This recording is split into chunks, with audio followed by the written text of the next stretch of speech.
And talking about the university system right now, I think it's clear something needs to change. What is it that needs to change? We need improvement in critical thinking.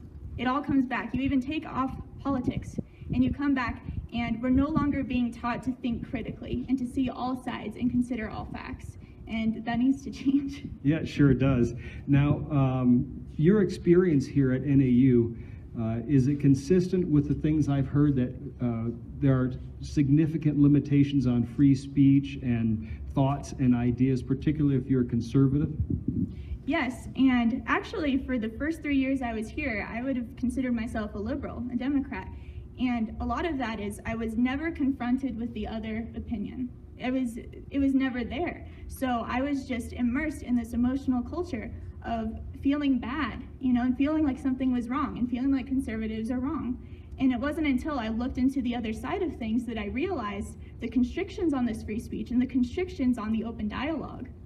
Well, that's amazing. And so my concern is that on college campuses, colleges receive money. They receive federal funding, Pell Grants, and students get federally guaranteed loans. And then persons in a position of power over you tell you what you should think. And if you don't, they change your grade, they shout you out, they sponsor protests against you. And that's a great concern for someone who has power over you. Have you seen that happen here on NAU?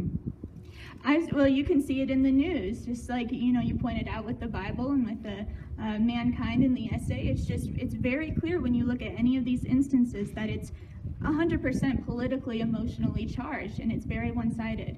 Now, I heard the other day a professor define hate speech as anything that hurts your feelings. Have you heard that definition of hate speech on this campus?